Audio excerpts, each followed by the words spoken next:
मित्रांनो, 24 जुलैला कसाऱ्या गावातील व्यापाऱ्यांना एक नोटीस आली।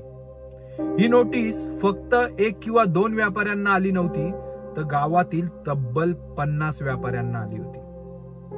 ही नोटीस ज्या वेळेस व्यापाऱ्यांच्या हातात पडली आणि व्यापाऱ्यांनी जेव्हा ही नोटीस वाचली, त्या वेळेस त्या क्षणी व्यापाऱ्यांच्या पायाखालची जमीन सरकली मित्रांनो। होय, कारण वर्षानुवर्ष ज्या दुकानाच्या जीवावर आपण आपलं कुटुंब चालवलं, आपण आपल्या मुलांना शिक्षण दिलं, आपण कर्ज घेतले, कर्ज फेडले, आज तेच दुकान जमीनदोस्त होणार आहे हे ज्या वेळेस त्या व्यापाऱ्यांनी त्या लेटर मध्ये वाचलं, त्यावेळेस खरंच त्या व्यापाऱ्यांच्या पायाखालची जमीन सरकली मित्रांनो।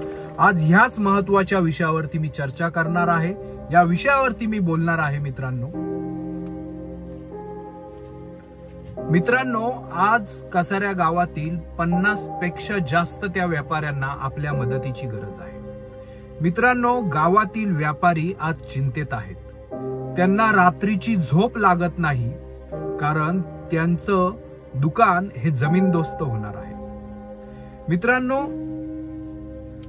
मी कसाऱ्या गावातील सर्व नागरिकांना विनंती करतो, आपण व्यापाऱ्यांच्या बरोबर खंबीरपणे उभे राहा। मित्रांनो, खरं म्हणजे ही ड्युटी आहे या विभागातील किंवा तालुक्यातील व लोकसभेतील लोकप्रतिनिधींची। ही ड्युटी आहे स्थानिक आमदार दौलत दरोडा यांची। ही ड्युटी आहे स्थानिक खासदार बाल्या मामा यांची। मी या व्हिडिओच्या माध्यमातून स्थानिक लोकप्रतिनिधी दौलत दरोडा असू दे किंवा बाल्या मामा असू दे, यांना एवढंच सांगू इच्छितो, आज आमच्या कसाऱ्या गावातील व्यापारी मंडळ हे चिंतेत आहेत। यांना आज तुमच्या मदतीची गरज आहे।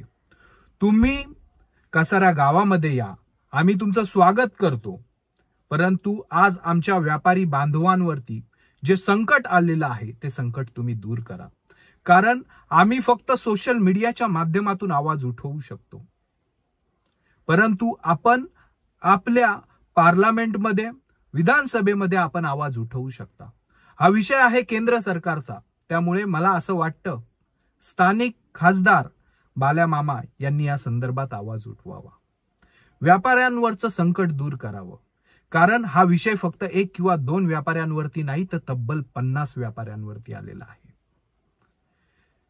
मित्रांनो, ज्या वेळेस निवडणूक लागते, तुम्ही आठवा, तो निवडणुकीचा काळ आठवा। निवडणुकीच्या काळामध्ये ज्या वेळेस रॅल्या निघतात, ह्या रॅल्या प्रत्येक व्यापाऱ्यापर्यंत पोहोचतात, प्रत्येक व्यापाऱ्यांना गळा भेटतात, व्यापारी तुमचं स्वागत करतात, तुम्ही व्यापाऱ्यांकडे जातात, आमच्याकडे लक्ष द्या, आमच्या पक्षाकडे लक्ष द्या, उमेदवाराकडे लक्ष द्या, आणि तो व्यापारी तुमच्याकडे लक्ष देतो, तुमचा प्रचार करतो, त्याच्या दुकानाच्या बाहेर तुमचे झेंडे देखील लावतो।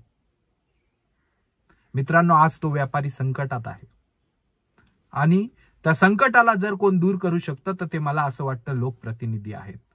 तर त्यामुळे मी शहरनामा न्यूज 24चा संपादक सागर सांगळे या लोकप्रतिनिधींना नम्रपणे विनंती करतो, मी नम्रपणे विनंती करतो दौलत दरोडा यांना, मी नम्रपणे विनंती करतो खासदार बाल्या मामा यांना, आपण या आमच्या कसाऱ्या गावामध्ये ज्या व्यापाऱ्यांवरती संकट आलेलं आहे ते संकट दूर करा।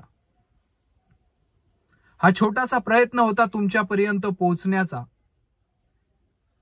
आणि विनंती करतो तुम्ही याल, आणि मला आशा आहे आणि विश्वास आहे तुम्ही येऊन नक्कीच कसाऱ्या गावातील व्यापाऱ्यांची जी समस्या आहे, जे ते चिंतेत आहेत, ती चिंता तुम्ही दूर कराल। धन्यवाद।